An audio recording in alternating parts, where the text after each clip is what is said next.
tonight we climb. Not a mountain or a tree, but something far more fundamental to the world our medieval ancestors built. We're going up onto the rooftops. But before we get our hands on the tools, we need to understand the stage. So, before you get comfortable, take a moment to like the video and subscribe, but only if you genuinely enjoy what I do here. Now, dim the lights, and let's ease into tonight's journey together. You're not in a castle. Forget the soaring spires and fortified towers for a moment. You're in a market town on a damp Tuesday morning in, say, 1380. The air is a thick soup of wood smoke, baking bread, animal dung, and the dank smell of the river. You trudge through mud that's more sewage system than street, your boots making a wet, sucking sound with every step.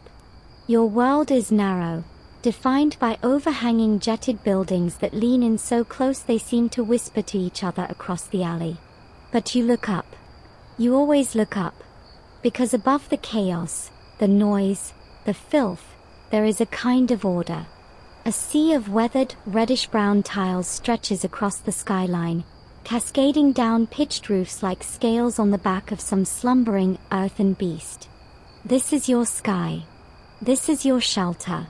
That tiled roof isn't just architecture, it's a life support system. Under those tiles, wealth is stored in the form of grain and cloth. Under those tiles, craftsmen ply trades that require dry conditions. The scribe's ink, the weaver's loom, the spice merchant's precious powders. A sound roof means a sound business. A leaking roof means ruin, mold, and a swift descent into poverty. The mainstream historical fact we often overlook is just how urban medieval Europe was. By 1300, perhaps 15 to 20% of the population lived in towns and cities, all crammed under these tiled canopies. Your survival, your comfort, your very economy, hinged on the skill of a group of people you probably never noticed. The roof tilers, and the forgotten arsenal of tools they wielded. Think about your own roof for a second.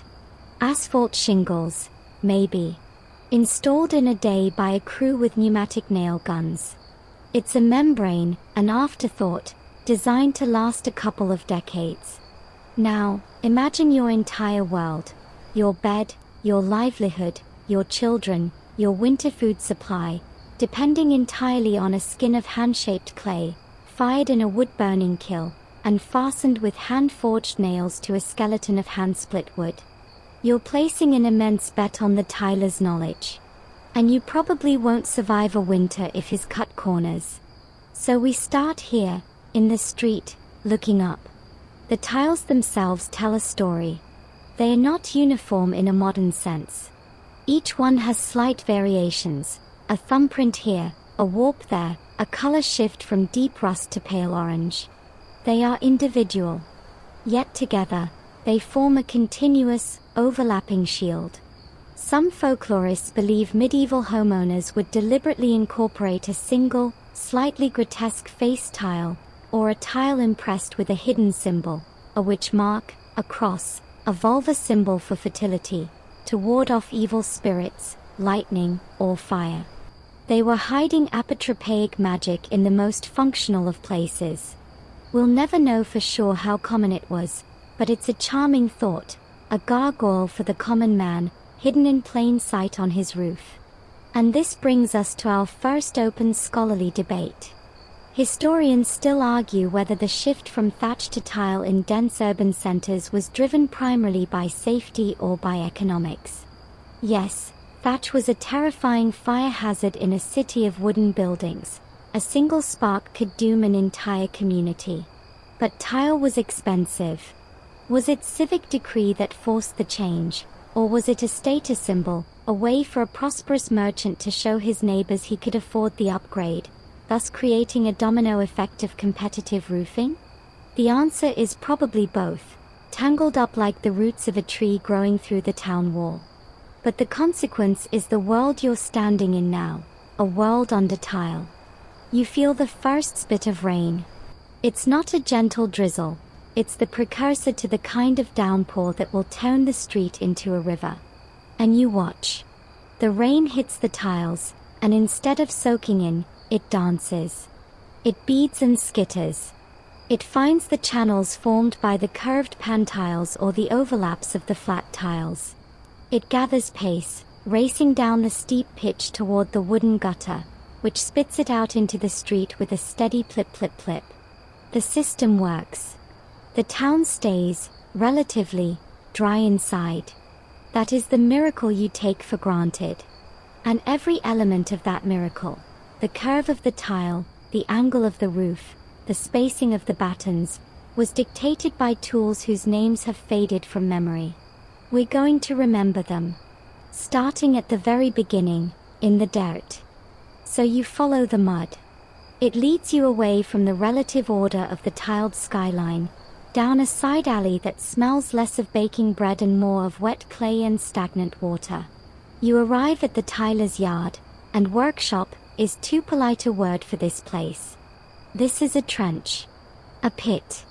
A glorious, chaotic mess where the earth itself is being persuaded, bullied, and cajoled into becoming a roof. Forget clean benches and orderly tools.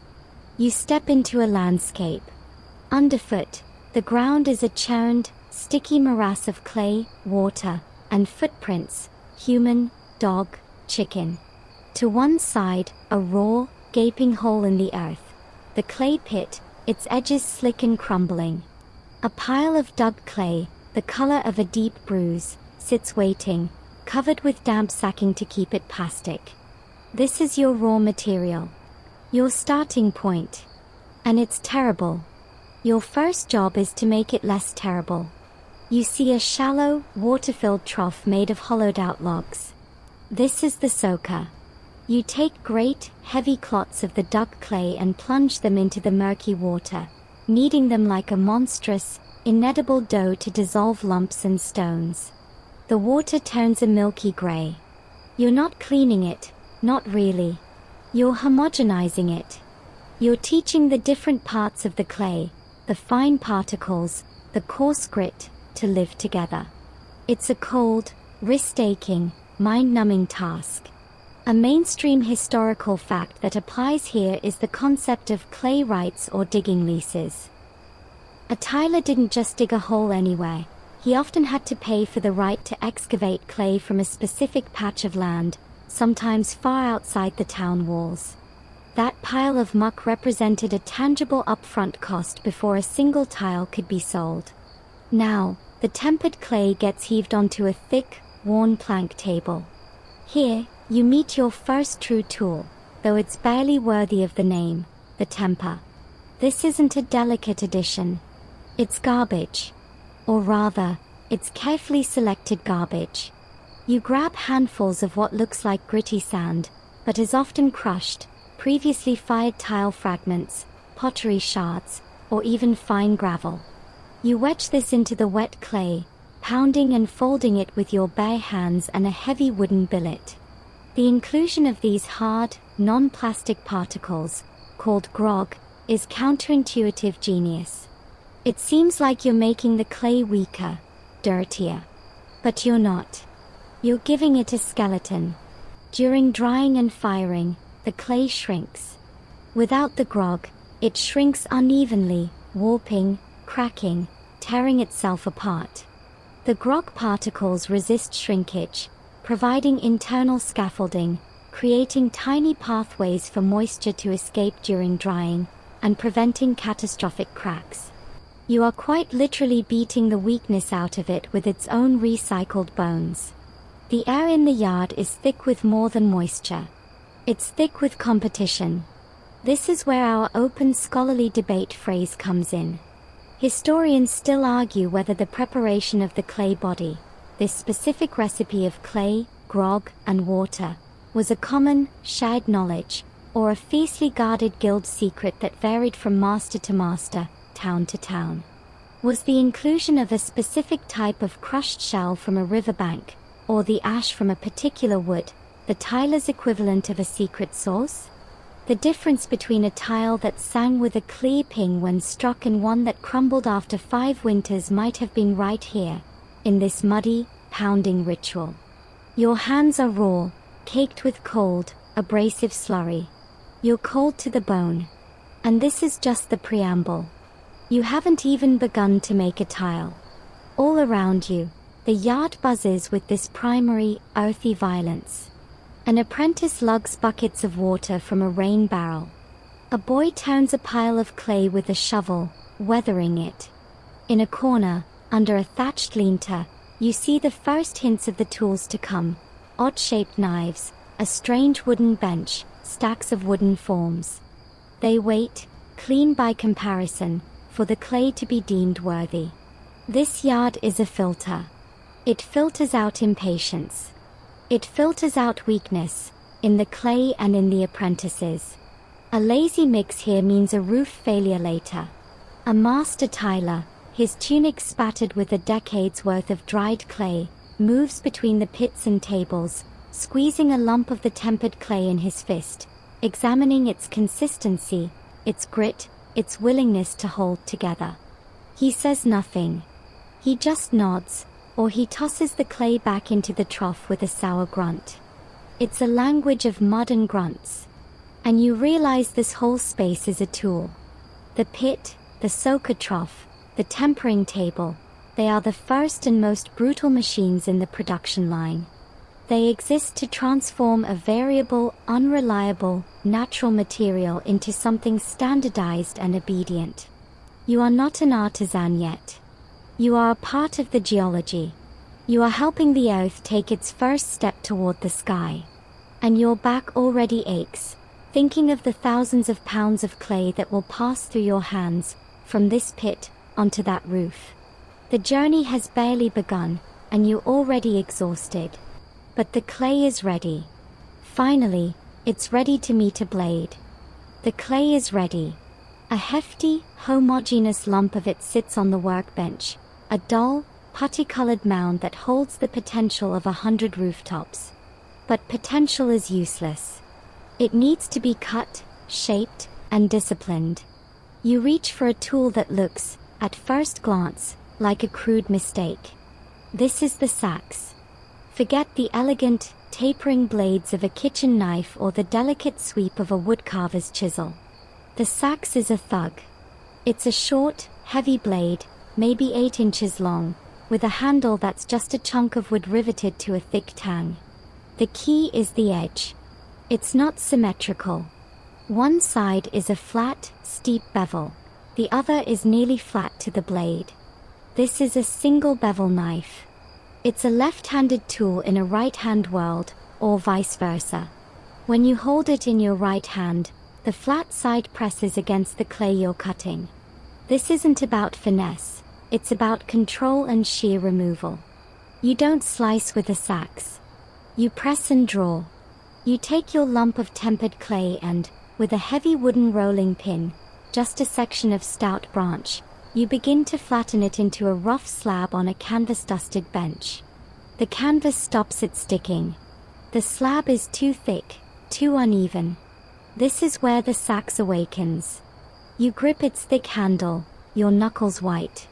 You set the flat side of the blade against the clay's surface, angle it slightly, and pull it towards you in a firm, committed motion. A thick curl of excess clay peels away from the slab with a satisfying, wet schluck sound. This is the mainstream historical fact hidden in the sax's design. It's a direct descendant of the seax, the single-edged fighting knife carried by the Saxons and Vikings centuries before. The tool's DNA is violent. The tiler has taken a weapon of war and repurposed it for creation. The name itself is a fossil, a linguistic relic that followed the tool from the battlefield to the workshop. You are literally using a domesticated sword to build a house. Your arms burn. The action is repetitive, brutal. You are defining the thickness of the tile, shaving the slab down to a uniform half-inch, maybe less. You might think a template would be placed down and the sax would trim around it. Sometimes, yes. But often, the tiler's skill was in his eye and his arm. He'd work to a marked line, or even by pure feel, knowing the required thickness by the resistance of the clay against the blade. Some master tilers could allegedly produce a perfectly uniform slab blindfolded, their hands reading the texture and drag like braille. It was a party trick that spoke of a lifetime of calluses. But the sax isn't just for flattening. You turn the slab, and now you use the point.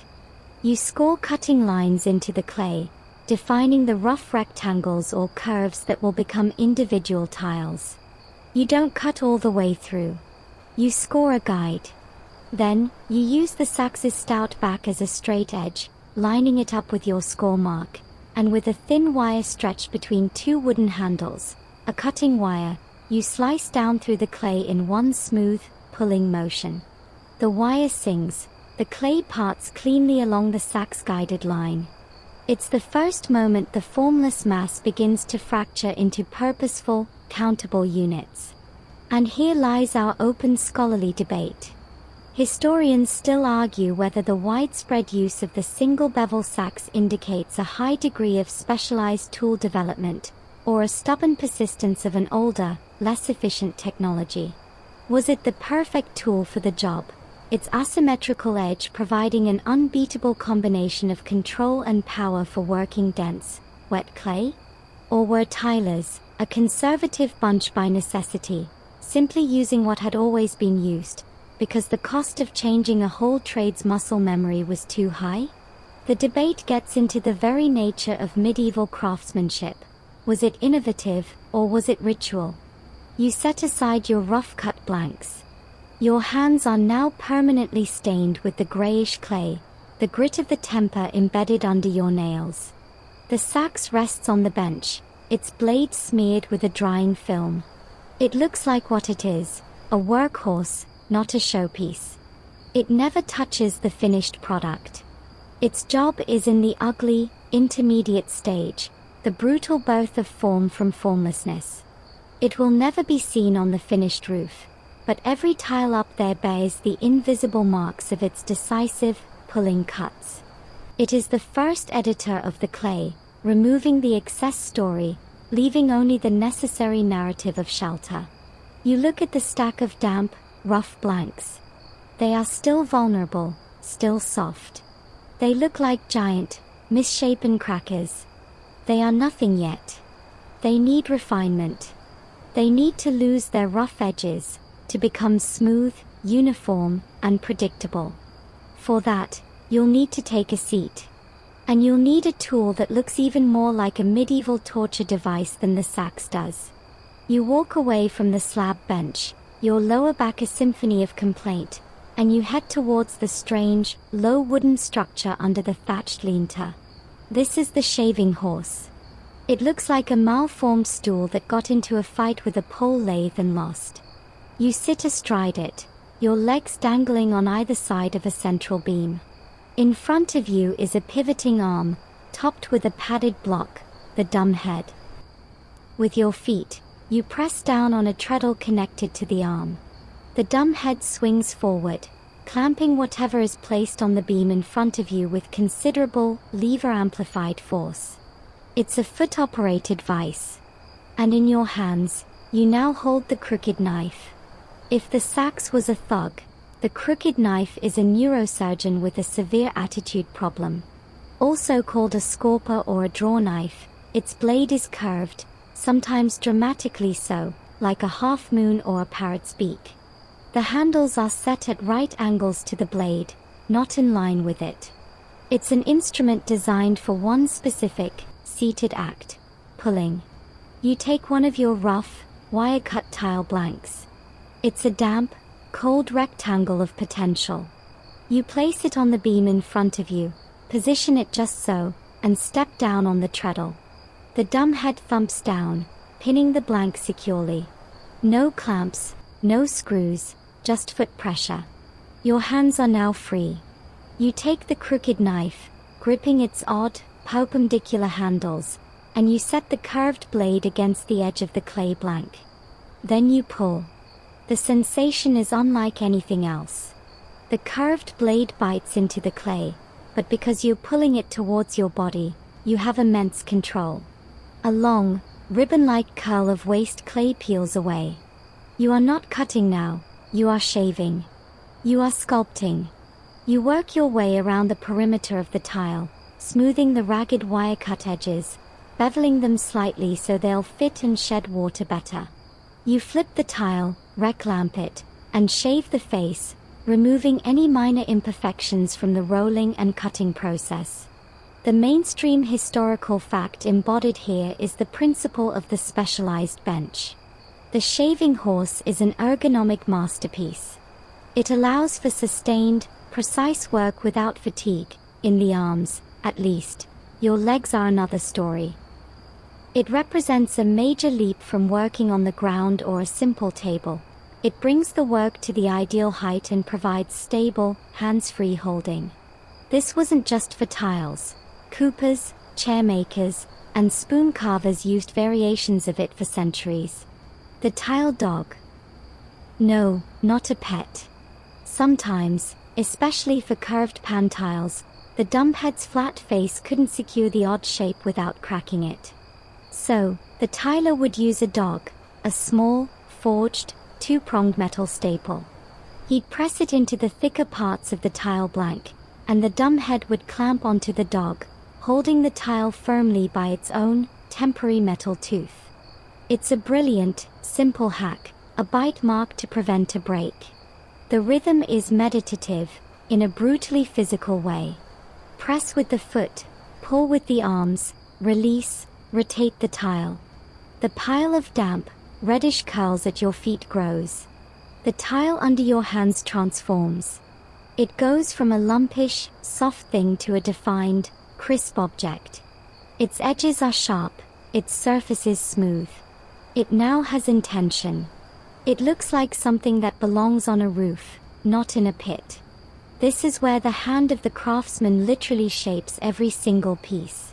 No two tiles from this bench will be exactly identical, but they will be functionally perfect. Your eye becomes calibrated to the required dimensions, the width of a pan tile's curve, the thickness at the nail hole. You develop a feel for the clay's resistance. Too much pull, and you'll take off too much, ruining the tile. Too little, and you leave a ridge that will catch water and ice. And this leads us to our open scholarly debate phrase. Historians still argue whether the slight variations in tile size and thickness from this hand-shaving process were a structural feature, not a bug.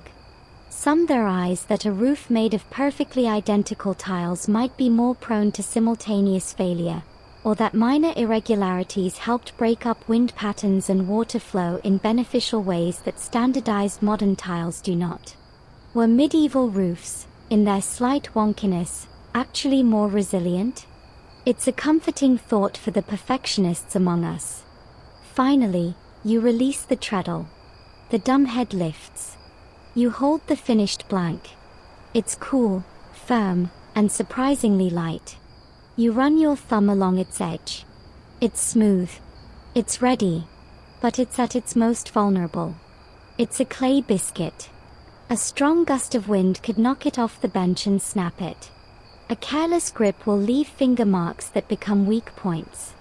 This moment, this fragile, perfect object, is the pinnacle of the wet work. Everything that comes before led to this. Everything that comes after will seek to preserve it.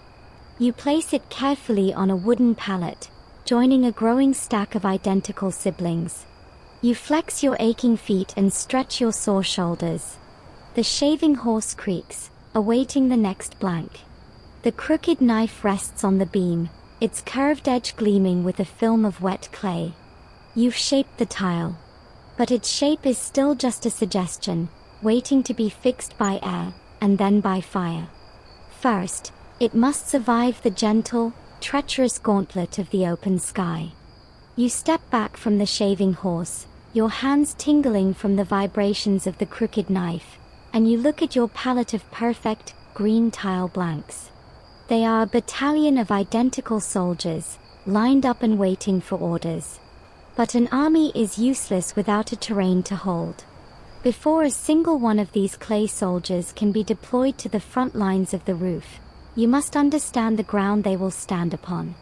You must look past the tiles, to the skeleton. You must look at the lath and batten. The roof you've been admiring from the street isn't just tiles slapped onto rafters. That's a recipe for a catastrophic and lethally noisy indoor waterfall. The tiles need a stage. A precise, carefully constructed grid upon which to perform their overlapping dance. So you leave the clay-spattered yard and enter the woodworking side of the operation, where the air smells of fresh sap and resin, and the sound is not the schluck of clay but the thwack of the froe and the ring of the hatchet. Lath is your first actor. It's not sawn lumber. It's riven, split directly from a log, following the natural grain of the wood. You see a pile of straight-grained oak or chestnut billets, each about 4 feet long. The woodman takes a billet, sets a froe, a long, L-shaped blade with a handle, along its top, and strikes the froe's blade with a wooden mallet. With a series of crisp, tearing cracks, he persuades the wood to split along its grain, again and again, turning the billet into a stack of thin, rough slats. These are your laths. They are strong, flexible, and, crucially, they have a ragged, feather-edged profile. One side is thicker than the other. This isn't sloppy work, it's deliberate. When nailed to the battens, the thicker edge is placed up, creating a tiny, crucial lip that the tile's lower edge will hook behind. It's a millimeter of physics that holds tons of clay in place against gravity's relentless pull. The mainstream historical fact here is one of sheer scale and consumption. A single, modest townhouse roof might require miles of hand-driven lath. The demand for straight-grained coppiced wood, trees like hazel and chestnut, grown in cycles specifically for this kind of work, shaped entire landscapes and rural economies. Forests weren't just wild places, they were factories for roof skeletons. Now, the battens. These are the horizontal members, nailed directly to the rafters. They are hewn or roughly sawn, about 1 inch or 2 square. Their spacing is everything. The spacing wasn't just a random measurement. It was dictated by the gauge of the tile, the amount of each tile that would be exposed to the weather, known as the margin. The batten spacing had to match this gauge exactly, plus account for the tile's lap, the amount it overlapped the tile 2 courses below. Get it wrong by 1/2 inch, and your tiles won't align, your overlaps will be insufficient, and the roof will leak like a sieve. Tilers often had a notched stick, a personal gauge, used solely for setting these batten intervals. It was a number known in the muscle memory of the man who would hang the tiles. You watch as the battens are fixed. They aren't perfectly straight. They follow the sometimes uneven line of the rafters. The carpenter uses a chalked string, snapping lines to keep them level across the slope. The laths are then nailed across the battens, their feather edges all facing the same way, up the roof. What emerges is a rough, incredibly strong grid. It looks primitive, but run your hand across it. Feel the rhythm. Each lath is a step in a staircase. Each batten is a verse in a poem. This grid is a 3-dimensional map, and the tiles are the territory that must exactly fit it. And here we find our open scholarly debate phrase. Historians still argue whether the almost universal use of riven lath over sawn lath was purely due to its superior strength and grain-following durability, or if it was an economic decision driven by the high cost and inefficiency of sawing such small pieces by hand. Was it better craftsmanship, or just cheaper? The answer, as with most things medieval, is likely a pragmatic both. A riven lath used less labor than sawing, was quicker to produce, and happened to be stronger. Sometimes, the best solution is the one that solves 3 problems at once. This wooden grid is the silent partner. It will never be seen again once the tiles go on. It will live in perpetual darkness, a prisoner of its own success. It will get wet, it will dry out, it will expand and contract with the seasons. It must be sturdy enough to hold the tremendous weight of thousands of soaked clay tiles during a winter storm, yet flexible enough to move without splitting. It is the unsung hero, the foundation upon which every other act depends. Without this perfectly spaced, slightly crooked, resolutely strong framework, your beautifully shaved tiles are just a pile of decorative pottery. You look from the wooden skeleton, stark against the sky, back to your palette of clay blanks. The two worlds, earth and forest, clay and wood, are about to be married. But the clay is still soft. It can't go up there yet. It needs to harden. It needs to walk the long, slow tightrope between being wet and being fired. It needs to face the most patient enemy of all, time. Your tile blanks are perfect. The wooden stage is set. But you cannot marry them yet. The clay is still a damp, impressionable thing. It must first be given its final, immutable form. This is not a job for the brutal sax or the precise crooked knife. This is a job for repetition, for the stamp of absolute conformity. You reach for the template. The template is a humble piece of wood, but it is the tyrant of the workshop. It's a flat board, precisely cut to the exact interior dimensions of the finished tile.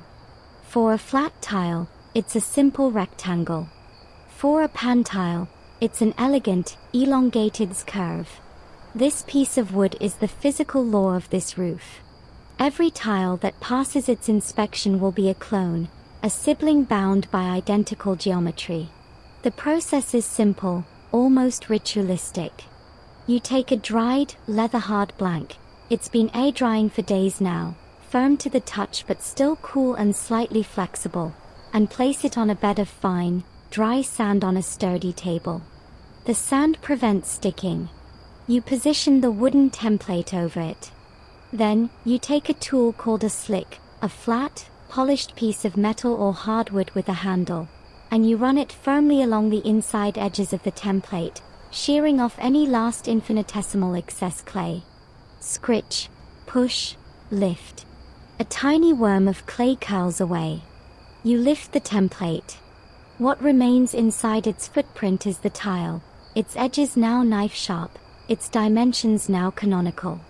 This is the mainstream historical fact of mass production in the pre-industrial age. The template is the mold, but unlike a casting mold, it doesn't shape the object from nothing. It refines the hand-shaped object to a precise standard. It's the final quality control check before firing. A tile that doesn't fit the template is rejected, recycled back into the soaking pit. This system allowed a small team of tilers to produce hundreds of uniform tiles a day, creating the scale needed to roof entire towns. It was the assembly line, powered by human hands and enforced by a piece of wood. But the template's job isn't just about the outer shape. Remember those hidden features? This is often where they are applied. On the back of the tile, you might press a wooden stamp into the soft clay before it fully dries. This could be the maker's mark, a simple glyph, initials, or a symbol like a bird or a wheel. This was branding, medieval style. It was a guarantee, or a way to track which batch came from which firing. In some regions, you might also press in a series of shallow grooves or stipples on the back. This isn't decoration. This is genius. These grooves, known as keying, provide a textured surface for the mortar to grip when the tile is eventually bedded on the roof. That wooden template is the conductor, but the stamps and texture tools are the orchestra, adding the subtle notes that ensure performance. Now, you make the whole. With a tapered, hand-turned auger, a simple drill bit, you bore a single, clean hole near the top of the tile. This is the lifeline. This is where the nail will go. The placement is critical. Too close to the edge, and the tile will crack under stress.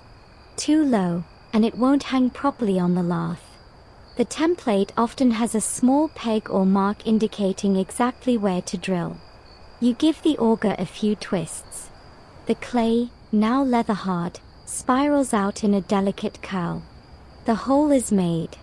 The tile is now, functionally, complete as an object. It has its shape, its identity, and its anchor point. And this precision leads us to our open scholarly debate phrase. Historians still argue whether the extreme standardization seen in tiles from a single workshop, enforced by templates, was driven by the practical needs of roofing geometry, or by the economic pressures of guild inspections and municipal regulations. Were tilers making perfect tiles because a perfect roof demanded it, or because the guild warden would fine them for selling sub-gauge work? It was probably a fearsome combination of both, the natural pride of a craftsman fused with the sharp stick of commerce. You lift the finished, template tile. It feels different. It's no longer a piece of crafted clay, it's a component. It has a job title. It fits perfectly within the four edges of the template, and it will need to fit just as perfectly within the grid of lath on the roof. You place it on a new pallet, with thin strips of wood between each tile to allow air circulation. You glance at the growing stack. Row upon row of identical soldiers, each bearing the same subtle stamp on its back, each with a single, purposeful hole drilled near its head. They are an army in waiting. But they are an army of green recruits. They look tough, but they are fragile. They've been shaped and defined, but they haven't been tested. They must now face a trial that has nothing to do with tools or human hands. They must face the sun, the wind, and their own internal demons. They must go to the drying yard, where time and the elements are the only judges. You carry your pallet of template tiles, moving with the slow, deliberate care of a bomb disposal expert, out of the workshop's dim shelter and into the glaring openness of the drying yard. This is not a place of action, but of tense, passive waiting. It is a landscape of vulnerability. The yard is a wide, flat area of hard-packed earth, scrupulously leveled. It is covered with an intricate grid of low, raised wooden racks, just simple frames of timber with slats across them. This is where your tiles will live for the next several weeks, and every decision here is a gamble against the sky. You begin the painstaking process of setting each tile, upright, on its long edge, slotting it between the wooden slats so it stands freely. They are spaced just so, a finger's width apart, to allow the air to embrace each one fully. You are building a city of clay, a fragile metropolis standing to attention. This is the mainstream historical fact of the pre-industrial calendar. Tiling was a seasonal trade. The drying yard dictated everything. You could only produce green tiles in the drier, warmer months, late spring through early autumn. A sudden, unseasonable week of rain in July could ruin a whole season's batch, warping and softening the tiles back into useless sludge. The tiler's entire annual income was at the mercy of the weather patterns we now debate on news channels. His almanac was his business plan. Now, you watch. The sun is your ally and your enemy. You want a slow, steady, even drying. A sudden, fierce heat will bake the outside of the tile into a hard shell, trapping moisture inside. Later, that moisture will try to escape, and from the inside, it will blow the tile apart in a miniature clay explosion called dunting. So, on very hot days, you or an apprentice will carefully drape wet cloths or straw mats over the racks, providing shade. On damp, cool days, you might remove covers to catch any feeble breeze.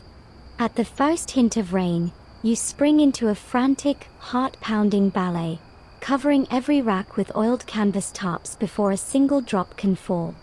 Experienced master tilers would walk the rows of drying tiles at different times of day, not just looking, but listening. As the tiles dry, they contract slightly. A perfectly drying yard has a subtle, continuous chorus of tiny ticks and pops, like distant, miniature gunfire. Silence, or worse, a loud crack, meant trouble. They were diagnosing the health of their crop by its soundtrack. The tiles change. They lighten in color, from the dark gray of wet clay to a pale, chalky white or buff. They lose weight, shedding water molecules to the air. They become hard, but not hard like pottery. They are hard like a stale biscuit. You could break one with your hands if you tried. This stage is called green hard or leather hard, but it's a treacherous midpoint. They are now more fragile than ever, prone to chipping and cracking from a careless bump. The open scholarly debate about this phase centers on its duration. Historians still argue whether the long drying times, often 3 to 6 weeks, were strictly necessary for the physical chemistry of the clay, or if they were partly a function of workflow, allowing a small team to produce a large batch continuously before the firing.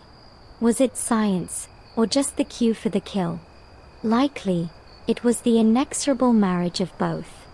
You fight more than the weather. You fight birds, who see these perfect, upright objects as ideal perches, leaving corrosive droppings. You fight cats and dogs wandering through. You fight the sheer, mind-numbing boredom of vigilance. This is apprentice work. You sit in the shade of the linter, your eyes scanning the ranked lines, watching for the slight sag that indicates a tile warping, or the telltale spiderweb crack appearing on a surface. It is a test of patience. You are a shepherd tending the stupidest, most brittle flock imaginable. Days blur into weeks. The city of clay stands, bleached by the sun, scoured by the wind. Finally, the day comes when you take a tile from the middle of a stack, the place where drying is slowest. You tap it with your knuckle. It doesn't feel cool anymore, it feels ambient. It gives a faint, dull thud, not the hollow ring of fired clay, but the solid sound of dryness. You hold it to your cheek. No chill of residual moisture. It is ready. It has survived the gauntlet of air and time. It has achieved its final form in clay. But it is still just dried mud. A good downpour would melt it back into paste. To become a roof, it must undergo a transformation more profound than any shaping or drying. It must walk through fire. It must descend into the alchemist's crucible, the kill. You begin the careful, nerve-wracking process of moving the bone-dry tiles. You must transport them from their peaceful drying racks to the fiery maw of the kill without breaking a single one. It is the last quiet moment before the storm of heat. The kill is not a tool you hold, it is a tool you enter. It dominates the far end of the yard, a hulking, brick-built beehive or long tunnel, its outer skin stained with years of soot and heat blisters. Its open doorway is a black mouth, exhaling the ghost of last week's fire, smelling of ash and profound heat. This is where magic happens. Or rather, where physics and chemistry perform a high-stakes, irreversible dance. You are about to turn your flock of dried clay sheep into a pack of stone wolves. Loading the kill is a puzzle in 3 dimensions, a game of Tetris with the world's most fragile bricks. It's called setting. You start on the kill's floor, which is a network of channels and fire bars. You cannot simply stack tiles, they would fuse together in the heat. Instead, you use kill furniture, stout, reusable props and spaces made of the same clay, already fired to immortality. You set the tiles on their edges, leaning them in rows against these props, creating narrow flues and channels between every single tile. The goal is to allow the dragon's breath of the fire to lick every surface, to wrap every piece in a uniform embrace of heat. A single blocked flue means a stack of underfired, weak tiles. A single tile touching another means they will weld together into a useless, ceramic lump. This is the mainstream historical fact of medieval industry, the sheer fuel consumption. Firing a single kill load of tiles could consume an acre of coppiced wood. The tiler wasn't just a craftsman, he was a manager of energy resources. The procurement and drying of the correct wood, hardwoods for long, sustained heat, was a major part of his operation. The kill wasn't a tool, it was the mouth of a forest. You close the kill door, a massive, brick and iron plug. You seal every crack with wet clay, creating an airtight vessel. Now, you go to the fireboxes, the lower chambers where the wood will be fed. The firing begins slowly, almost tenderly. For the first day, it's just a gentle warmth, driving off the last vestigial chemical water from the clay. Too fast now, and the remaining moisture turns to steam and explodes the tiles from the inside out. You are essentially baking the world's largest, most dangerous bread. Then, the heat rises. You and your crew work in shifts, feeding the fireboxes with a relentless, rhythmic cadence. The world narrows to the glow of the firebox mouth, the roar of the flames, the shimmering heat haze distorting the air above the kill. An experienced master didn't just rely on time, he read the kill itself. He would peer through small, plugged spy holes called peepholes. He wasn't just looking at the tiles, he was looking at the color of the heat. A dull red, a cherry red, an orange, a bright yellow-white, each color corresponded to a temperature range long before thermometers existed. He might also draw a small test piece, a firing ring, out of a special port to examine its vitrification. He was a pilot flying blind, using only the colors of hell as his instruments. The climax is the soak. You've reached the peak temperature, perhaps around 1,800 degrees Fahrenheit. Now, you must hold it there, not for minutes, but for hours.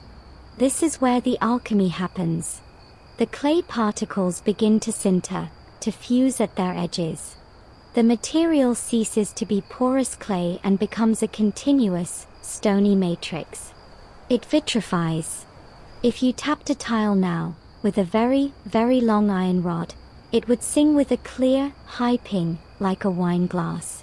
This is the sound of success. This is the sound of mud turned to stone.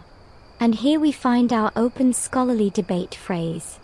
Historians still argue whether the frequent failures, whole kill loads warped, cracked, or fused together, were seen as an acceptable cost of doing business, a tragic but expected loss, or if they were catastrophic financial disasters that could bankrupt a master tiler. Was a 20% failure rate built into the pricing? The truth likely varied, but the specter of the waster stack, the pile of misfired, melted, or bloated tiles, haunted every firing. It was the gamble at the heart of the craft. After the long soak, you finally, mercifully, stop feeding the fire. But you are nowhere near done. Now, you must wait. 4 days. The kill must cool as slowly as it heated. Rushing this process would cause cooling cracks from thermal shock. You seal the fireboxes and peepholes completely, letting the giant ceramic womb cool in its own time. The yard falls silent, the roar replaced by an eerie quiet, the kill a sleeping dragon filled with treasure.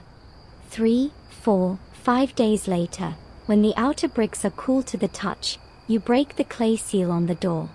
A wave of residual, dry heat washes over you, carrying the scent of hot stone. You step into the dim, still glowing cavern. You reach for the first tile. It is warm, lighter than the dried clay was, and it rings beautifully when you flick it with a finger.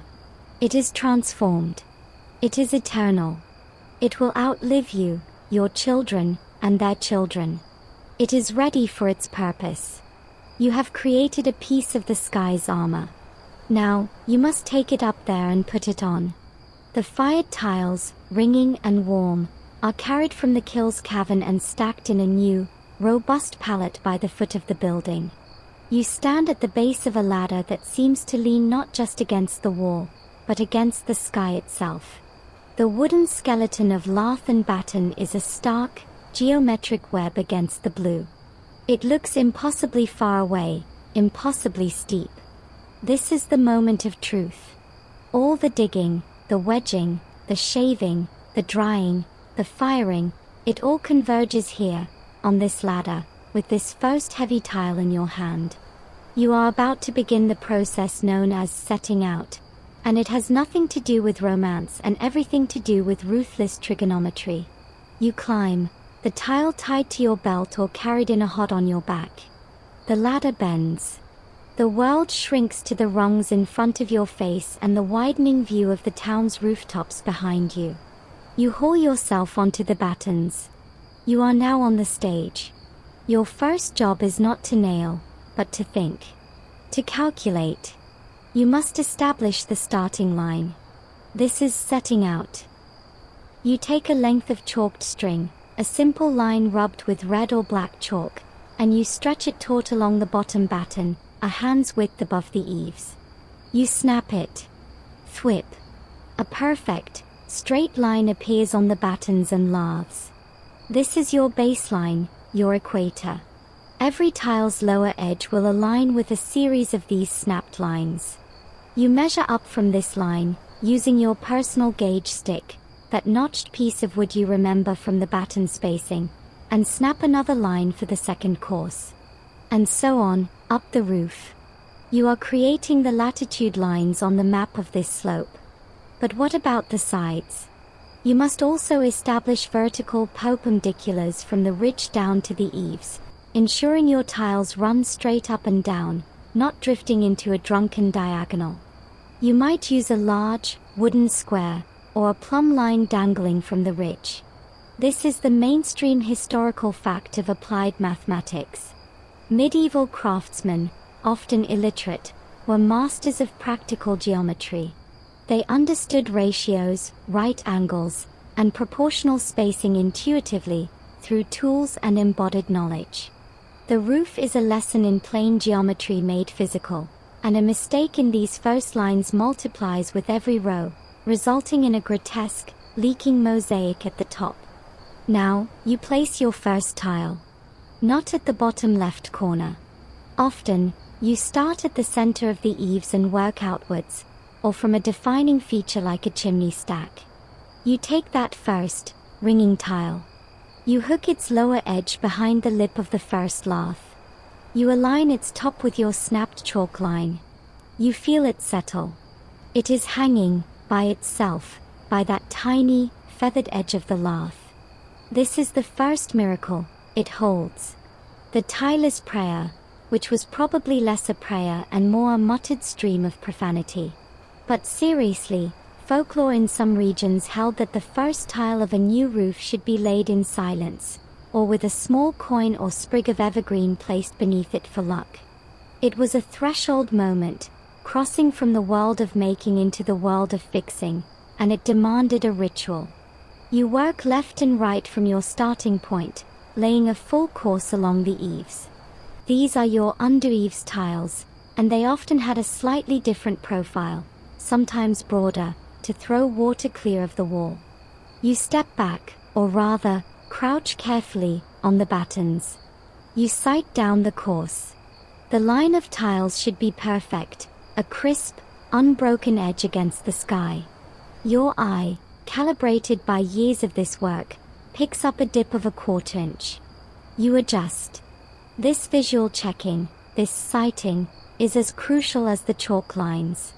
The roof must look right to the eye from the ground, because the eye will also see the water if it's wrong. And here lies our open scholarly debate phrase. Historians still argue whether the elaborate process of setting out with chalk lines was universal, or if highly experienced tilers, especially on simpler roofs, could work by eye and gauge alone, relying on their skill and the battens as their only guide. Was the chalk line a necessary tool for quality, or a training wheel for apprentices? The evidence is in the roofs themselves. Some show mathematical precision, others a charming, slight waver. Both kept the rain out. The skeleton is now slowly being clothed. The grid of wood begins to disappear under a skin of earthy red. But these tiles are just resting in place, held by gravity and the lath slip. A stiff breeze could lift them. A curious crow could dislodge them. They are a roof in potential, but not yet in fact. For that, they need to be fastened to the bones. They need to be pinned to the sky. And that requires a partnership so simple, so fundamental, that its failure meant catastrophe, the nail and the hole. You have a roof of sorts. A skin of tiles hangs on the wooden grid, a beautiful, scaled hide drying in the sun. But it is only resting. It is not yet married to the structure. To make that bond permanent, to defy wind and storm and the slow creep of gravity, you now engage in the most critical, repetitive act of the entire process: nailing. And this is not a casual hammering. It is a precise, minimalist ritual centered on the partnership between the hole you drilled weeks ago and the nail in your palm. The nail is a humble object, hand-forged by the blacksmith, its square in section, tapering to a point, with a rough, irregular head. It is not galvanized. It will rust. But that's part of the plan. You take a tile from the course you've just laid. You lift it just enough to expose the batten beneath. You position the nail, a specific, stout roofing nail about 2 inches long, over the hole in the tile. You don't nail every tile. That would be overkill, create too many points of potential leakage, and waste expensive iron. The rule is often every 4th or 5th tile in a course, and always the tiles at the edges, ridges, and hips. You are providing strategic anchors, not a straitjacket. You raise your hammer. It's not a claw hammer. It's a broad-faced, cross-peen hammer. You place the nail's point not just near the hole, but directly through it. The first tap sets it. Then you drive it home with a few sure, sharp blows. Tap-tick thunk. The sound is a dull impact, followed by the crisper sound of iron biting into oak lath. You stop before the head is flush. You leave a gap, about the thickness of a coin, between the nail head and the surface of the tile. This is not a mistake. This is the genius. This is the mainstream historical fact of clout nailing. That gap is everything. It allows for movement. The tile expands and contracts with heat and cold. The wood swells and shrinks with moisture.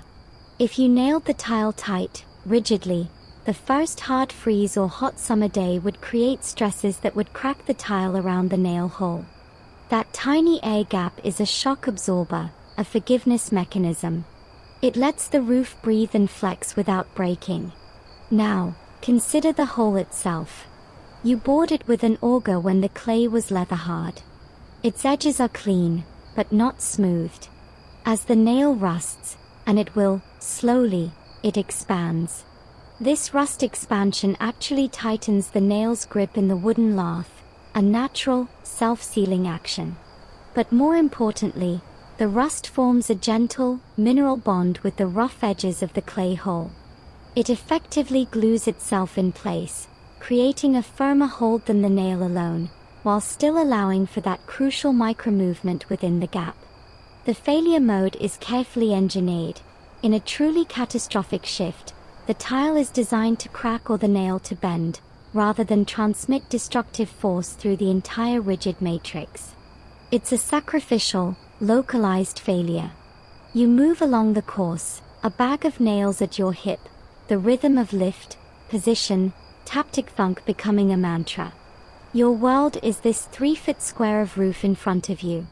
You develop a feel for the sweet spot, the exact force needed to seat the nail firmly in the lath without shattering the tile.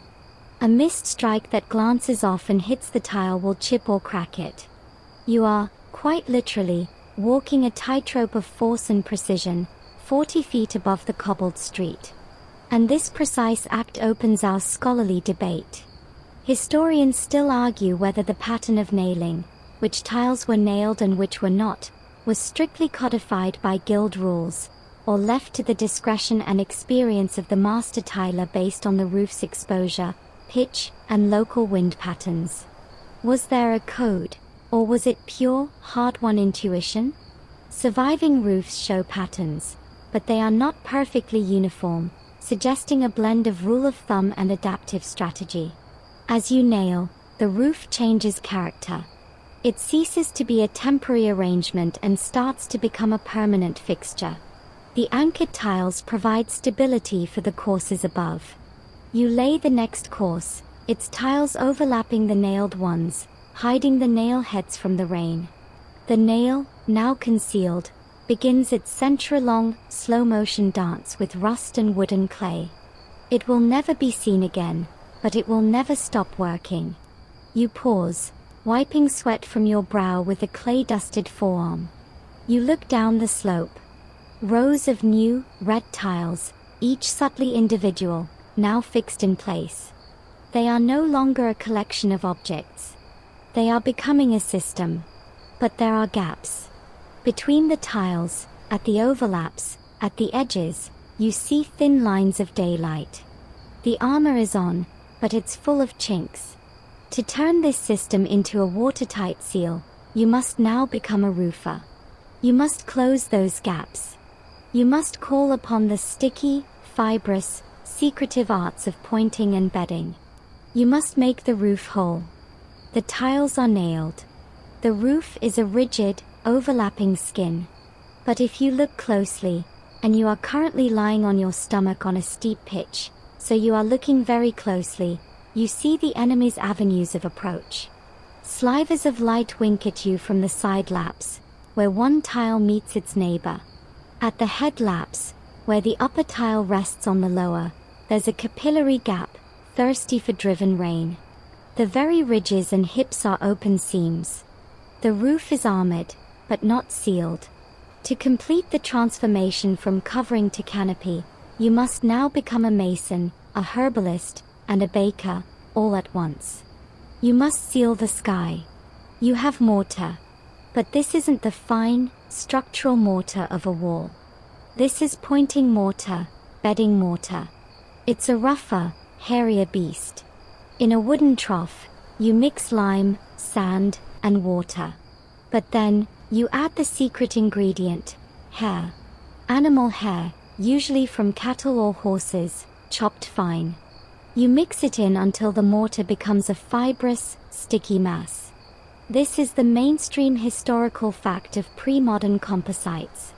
The hair acts as a binder, providing tensile strength. It prevents the brittle lime mortar from shrinking and cracking as it dries, creating a flexible, web-like matrix that can accommodate slight movements. It's primitive reinforced concrete. But how is just the start? This is where guild secrets and regional recipes come into play. In coastal areas, you might mix in crushed seashells for extra bulk and binder. Some recipes called for a dash of soot or ash, thought to improve waterproofing. There are records, and persistent folklore, of tilers using animal blood, milk, or even beer in their mortar mixes. The theory was that the proteins acted as a plasticizer or a waterproofer. Did it work? Maybe. Was it sometimes just an apprentice's lunch getting spilled into the mix and becoming legend? Almost certainly. But the experimentation speaks to a deep, practical alchemy, a constant tinkering to defeat water. You take a lump of this sticky, hairy mortar on your hawk, a square board with a handle underneath, and with a small, pointed trowel, you begin to point. You press mortar into the vertical gaps between tiles, smoothing it flush with a swift, wiping motion. It's tedious, wrist-aching work. You then bed the tiles. On areas like ridges or hips, where specially shaped tiles meet, you lay a continuous sausage of mortar on the batten before setting the tile into it, creating a solid, waterproof joint. The mortar squeezes out the sides. You clean it off with the edge of your trowel, leaving a neat, sharp line. But mortar isn't the only sealant. Remember those gaps at the head laps? You don't mortar those. Mortar there would block drainage and trap moisture. Instead, you use moss. Not just any moss. You or an apprentice has gathered great, damp bundles of a specific, long-fibered moss from the woods. You take a handful, twist it into a loose rope, and you push it up into the gap under the head of the upper tile. This is torching. The moss acts as a baffle.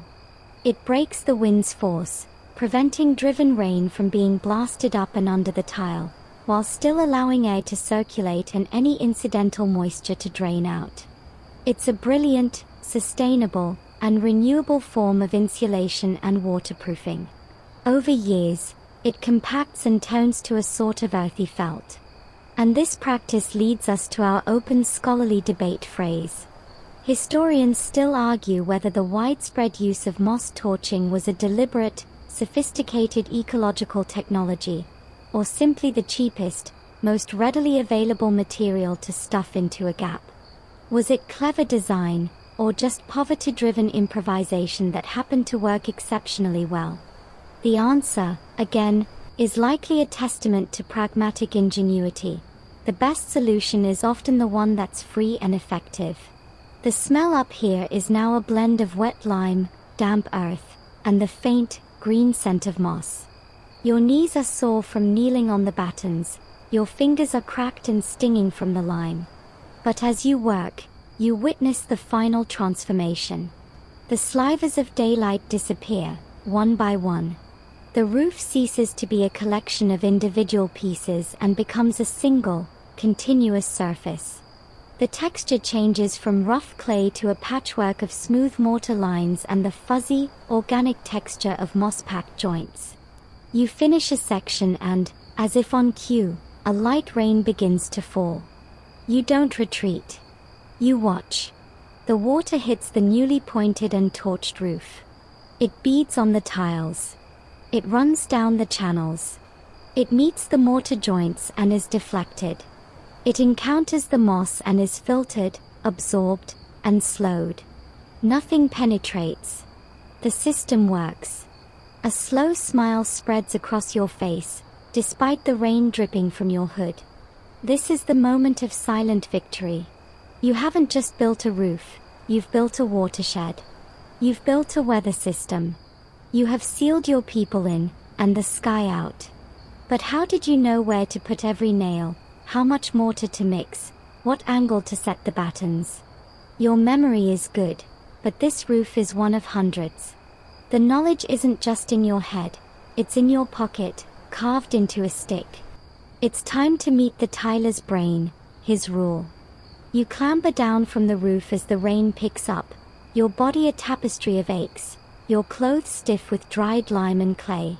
In the quiet of the workshop, under the thatched lean-to, you reach for the object that contains your trade. It's not a book. You likely can't read. It's a stick. A personal, worn, smooth stick, about the length of your forearm. This is your rule. It looks like a child's toy, a piece of firewood someone got bored and started whittling. But to you, it is a library, a calculator, a contract, and a diary. You run your thumb along its surface. It is dense with notches, scratches, and carved symbols. Each mark is a memory. This deep, precise notch here? That's your standard tile gauge, the exact exposed height of a tile from the chalk line to its lower edge. You used it to snap every course on the roof today. This series of smaller nicks? The batten spacing for a standard pan-tile roof with a 40-degree pitch. Over here, a different pattern of nicks, the spacing for flat tiles on a shallower barn roof. The rule is a physical database of angles and measurements. But it's more. You see a few carefully carved Roman numerals. Maybe 12 next to a specific notch. That could mean 12 inches, the length of a particular special tile for the rich. Or it could be a code for a price, a quantity, a client. The mainstream historical fact here is the embodied knowledge of the illiterate craftsman. In a world where written words were for the clergy and the nobility, complex information was stored in objects, in patterns, in the body itself. The rule was an external hard drive for a lifetime of learning. It was so personal that a master's rule was often buried with him, or passed to his chosen successor as the symbolic transfer of knowledge. Now, you use it for a new calculation. You've been asked to quote a job for a new townhouse on Fish Street. You take your rule and a length of string. You visit the site, and with the string, you take rough dimensions, the length of the roof ridge, the depth from ridge to eaves. Back at the bench, you lay the string along the rule. You have a notch that represents tiles per foot run for your standard tile. You move the string, comparing, counting in your head. By aligning the string with different notches, you can estimate the number of tiles, the number of battens, the pounds of nails, the days of labor. The rule turns a messy, three-dimensional problem into a linear one. It is your spreadsheet. The rule's secret language. Some scholars believe the symbols carved beside certain notches weren't just numbers, but mnemonic devices or even small maps. A carved V might mean a valley junction. A tiny circle could represent a chimney. A mark like a curly S might indicate the mortar mix for a steep pitch. The rule could be a miniature instruction manual for the entire roof, readable only to the man who carved it. It was encrypted knowledge, secure from prying eyes and competing tilers. You finish your calculations. You know you'll need roughly 2,300 tiles, 500 feet of batten, and 3 barrels of lime mortar.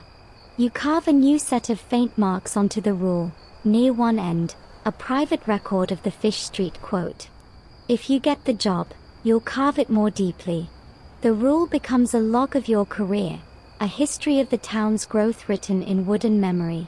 And this very personal nature of the tool leads us to our open scholarly debate phrase. Historians still argue whether the use of these personalized rules prevented the standardization of roofing practices across regions, or if they actually facilitated it by allowing each master to adapt a core set of proportional principles to local tile designs and building styles. Was the rule a barrier to progress, or the ultimate adaptive technology? The evidence suggests the latter. The rule allowed principles to remain constant while applications varied wildly, from the stone roofs of Scotland to the terracotta of Italy. You put the rule down. It clunks softly on the bench. Its job is done for now. It has translated the abstract into the actionable. It has bridged the world of the customer's need and the world of your material reality. Thanks to this stick, you know what to dig, what to shape, what to fire, and what to charge. But the story of a roof doesn't end when the last tile is bedded in moss and mortar. A roof is not a monument, it's a living thing. It enters a long, slow conversation with the world. And like any living thing, it gets sick, it gets injured, it ages. Your job, and the job of those who come after you, now shifts from creation to maintenance. From builder to physician. You will have to learn to read a different set of signs, diagnose a different set of ailments, and perform repairs 40 feet in the air, often in the very weather that's causing the problem. The roof is up. Now you must learn to live with it. The roof is finished. The client is pleased. You collect your payment, perhaps partly in coin, partly in ale, partly in a promise of future work. You move on to the next job. But you never truly leave your old roofs behind. They are your children, set loose into the world. And like children, they will get into trouble. So, a year later, or 5, or 10, you are summoned back. There's a leak over the merchant's bed.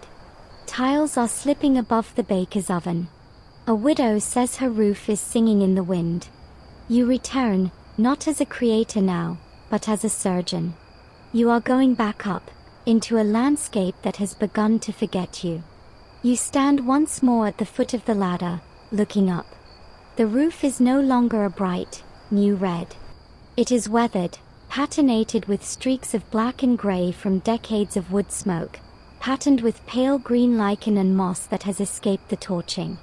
It has settled into the landscape. You climb, your body older now, the ladder just as unforgiving. You step onto the tiles. They feel different underfoot, slicker from the lichen, more brittle from years of freeze-thaw cycles. You must move with a crab-like, deliberate caution your younger self would have scorned. Your first task is diagnosis. You are a detective of drips. The widow points to a stain on her ceiling. You must trace the water's secret journey backwards, from the interior stain, up through the rafters, against gravity's logic, to find the external breach. The mainstream historical fact embedded in this is the concept of roof tenure and maintenance contracts. In some towns, the original tiler or his guild held a legal responsibility for maintenance for a fixed period, a medieval warranty. Your reputation, and your legal liability, depended on your ability to fix your own work. You begin your inspection. You look for slipped tiles. A single tile, its nail rusted through or its nib broken, can slide down, opening a vertical channel for water straight to the battens. You see a gap in the orderly lines, like a missing tooth. You look for cracked tiles, hairline fractures from a fallen branch or just crystalline fatigue. You run your hands over the mortar pointing. Has it crumbled away, leaving a gap for wind-blown rain? Is the moss torching thin or missing, allowing a capillary leak? The medieval maintenance involves clay dabs. For a quick, temporary fix on a hairline crack, a tiler might mix a little clay with water and a pinch of salt, creating a sticky paste to smudge over the crack. It wasn't permanent, but it could stem a leak until proper repairs could be made, like applying a bandage made of the roof's own flesh. But some problems are systemic. You see a valley, where two roof slopes meet, clogged with a compost of rotting leaves, dead moss, and nesting material from sparrows or starlings. This is a dam. In a heavy rain, water backs up behind this dam and, finding no other outlet, pushes itself up under the tiles, against all intuition. You get your small, hooked tool, a ripping iron or seaming iron, and you carefully clear the debris, restoring the water's path. The enemy isn't always the sky, sometimes it's the very life the roof supports. And this life cycle management opens our scholarly debate. Historians still argue whether the expected lifespan of a well-maintained medieval tiled roof was closer to 30 years or over a century. Was it a generational asset, or a major renewal project every time a child reached adulthood? The disparity in estimates speaks to the variability of materials, craftsmanship, and, crucially, the quality and frequency of maintenance. A roof ignored was a roof doomed within decades. A roof tended could outlive the oak frame it covered. You make your repairs. You carry a few spare tiles from the original batch, their color a jarringly bright patch against the weathered sea. You replace a slipped tile, drilling a new hole slightly offset from the old, using a fresh, hand-forged nail. You repoint a section of failed mortar, your fingers remembering the gritty feel of the lime-hair mix. It is satisfying, restorative work.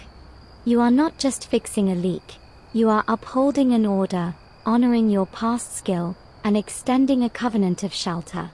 You finish as the afternoon light slants low and golden across the tiles. You sit for a moment on the ridge, your legs dangling over the side. From here, you see the town as a topography of roofs. You can pick out your own work over the years, the newer, brighter patches, the different tile profiles you've used as style subtly changed. You see where others have worked, their techniques slightly different. This is your legacy, not in stone monuments, but in these sheltered spaces below. Each roof is a story you had a hand in writing. But who taught you to write it? The knowledge in your rule, the recipes in your mortar, the tricks in your maintenance, they didn't spring from your own head. They were passed down, guarded, and sold within the walls of the most powerful institution in your working life, the guild. You climb down from the widow's roof, your repair complete, the temporary clay dab a promise of your return with proper materials. You pocket your coin, but more valuable is the continued trust. That trust, and your right to earn it, is not just personal. It is institutional. It is protected, enforced, and circumscribed by an entity that governs every aspect of your craft, the Tilers and Bricklayers Guild. To understand the tools, you must finally understand the hands that were allowed to hold them, and the walls built to keep other hands out. You don't just walk into a guild. You are apprenticed, at 12 or 14, bound by contract to a master for 7 years. You move into his house. You are no longer a child. You are cheap labor, a a servant, and a sponge. Your first years are the drying yard, the clay pit, the fuel gathering, the brute work. You are being tested, broken, and rebuilt. You are learning the culture of the craft, which is one of hierarchy, secrecy, and collective survival. The mainstream historical fact here is economic protectionism. The guild's primary function was to control competition. It set prices, regulated wages, defined quality standards, and limited the number of masters in a town to prevent a race to the bottom. Your future livelihood depended on this cartel-like structure. Slowly, painfully, you are allowed to touch the tools.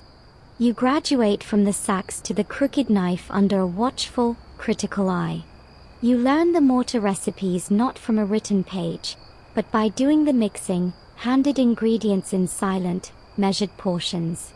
The master never says add 2 parts here. He says, make it like this, and shows you the texture. The knowledge is transmitted osmotically, through gesture and grunt. The guild life involves the masterpiece.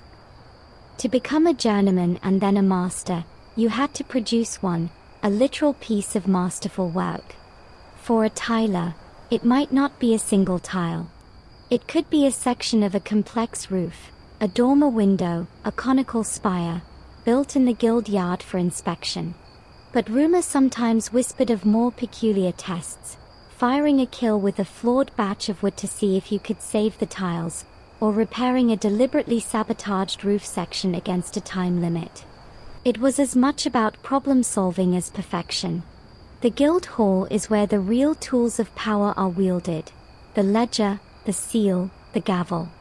Here, disputes between masters are settled. Here, the ordinances are read, the rules governing everything from the thickness of a batten to the punishment for selling sub-gauge tiles, a fine, or being paraded through the streets with your faulty tiles tied around your neck. Here, the collective buys raw materials in bulk, gaining better prices. And here, they guard their secrets with the fervor of state spies. Which brings us to our open scholarly debate phrase.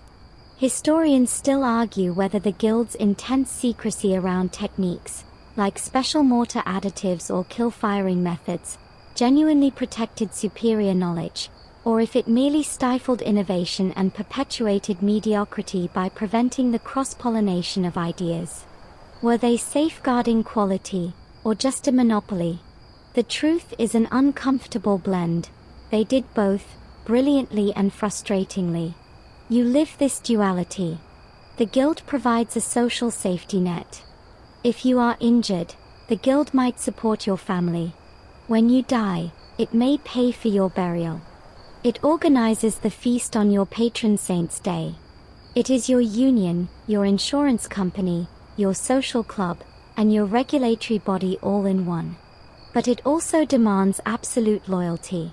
You cannot work outside its rules. You cannot share its secrets. You cannot undercut its prices. The guild's mark stamped on your tiles is not just a brand, it is a passport for them to be sold in the market. Without it, your tiles are contraband. Eventually, after years as a journeyman, wandering to learn other techniques, if the guild allows it, you might produce your masterpiece, pay a hefty entry fee, and host a lavish feast for the existing masters. If they accept you, you become a master. You can now take on apprentices, sign contracts, and add your own mark to the guild ledger. You have entered the inner circle. The tools are now fully, legally, yours. But they are also forever the guild's. Your individual skill is now a thread in a much older, thicker rope. You leave the hypothetical guild hall, the smell of waxen ale and parchment fading. You are a master tiler. You have all the knowledge, all the tools, all the rights. You look up at the rooftops of your town, a patchwork of different eras, different hands, but all operating within the same ancient, invisible framework. The guild shaped that skyline as much as any sax or template. It built a different kind of roof, a social one, over your head. But now, as the centuries turn and the world changes, you might finally look at your rule, your kill, your special mortar mix, and wonder, what happens when the guilds fade?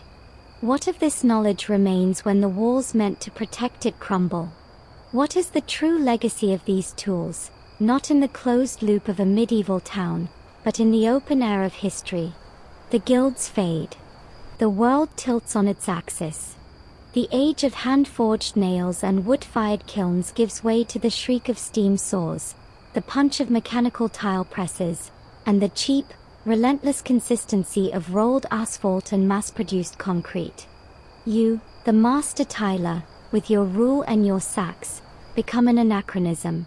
Your tools are retired, sold for scrap, or left to gather dust in a barn, their purpose forgotten. The medieval roof, that intricate, hand-assembled ecosystem, is covered over, demolished, or simply left to slowly return to the earth. It seems like an end. A silence after the last ping of a well-fired tile. But look closer. The legacy is not in the objects themselves, but in the philosophy they embodied. It's in the understanding that a roof is not a product, but a process, a long conversation between maker, material, and environment. When you look at a modern roof, you see the ghost of that conversation. Those asphalt shingles? They are the direct, degenerate descendants of your handmade tiles, small, overlapping units, nailed in courses, designed to shed water. Their granular surface is a crude mimicry of your clay's texture.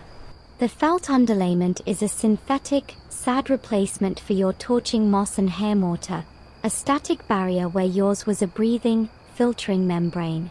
The mainstream historical fact we inherit is the very form of the pitched roof itself. The angles, the overlaps, the watershed principles, all were codified and perfected in the medieval period, using those forgotten tools. The geometry your rules stored became the building code. Your relentless battle against gravity and water established the fundamental rules of shelter that engineers still follow, even with new materials. We live in houses shaped by the solutions your tools forced you to discover. Now, walk down an old city street, any European town that survived the bombs and the developers. Look up, past the satellite dishes and neon signs. There, against the modern sky, you'll see them. Patches of those original, weathered tiles. A sea of them, on the old quarter. Their color is a deep, melancholic umber, a red subdued by centuries of sun and soot. They are not perfect. The lines waver slightly. Here and there, a tile is a different shade, a replacement from a later, failed attempt at matching. They are a living document. Like in maps, the prevailing winds on their surface. The slow sag of a roof beam is recorded in the gentle curve of the courses. In their imperfection, these old roofs have become more valuable than any flawless modern counterpart. We now prize their character, their patina. We pay a fortune to salvage old tiles for new luxury homes, craving the authenticity their variations represent. The very thing the guild master would have fined you for, a slight irregularity, is now the premium feature. And this brings us to our final, poignant scholarly debate. Historians still argue whether the loss of the integrated, material-savvy knowledge of the medieval craftsman, the person who understood clay from pit to kill, wood from forest to lath, represents a catastrophic erosion of human intelligence, or simply an inevitable, neutral transfer of that intelligence into different realms: chemistry, mechanical engineering, global supply chains. Did we lose a world of deep, localized wisdom for a world of shallow, global convenience? There is no easy answer, only the quiet evidence overhead. You stand on the ground, looking up at that ancient roof one last time. The wind whispers through a gap where a tile has finally, after 500 years, slipped. A sparrow darts in and out of a broken mortar joint. It is dying. But it is dying as it lived, slowly, gracefully, and on its own terms. It has fulfilled its covenant. It sheltered generations. It witnessed plagues and weddings, revolutions and bedtimes. It was born from doubt and fire and skill, and it is returning, grain by grain, to the world. The tools are silent. The sax is rusted, its edge dull. The crooked knife's handle has rotted. The template is splintered firewood. The kill is a collapsed pile of bricks in a forgotten field.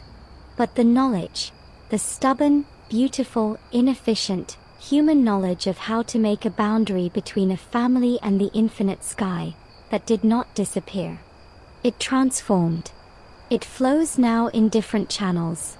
But on a quiet night, if you listen past the hum of the furnace and the flicker of the screen, you can almost hear it. The thwack of the froe, the schluck of the sax, the ping of the freshly fired tile, and the soft, patient sigh of the moss being tucked into its gap.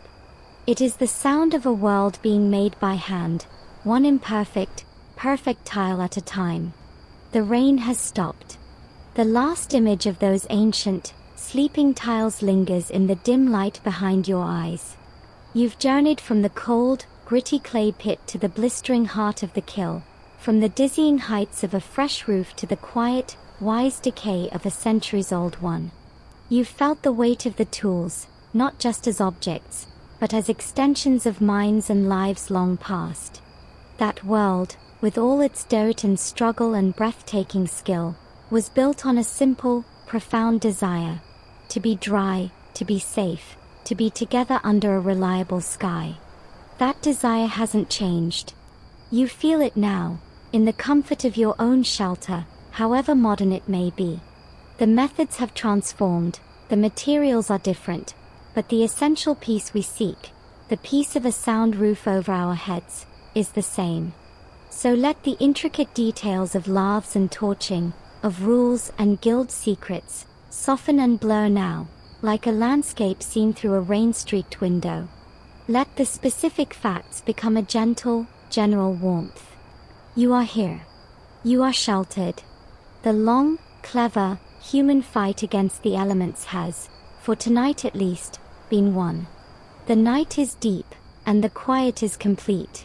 The only sound is the distant memory of a craftsman's satisfied sigh as he steps back to admire a line of tiles, sharp against the sunset.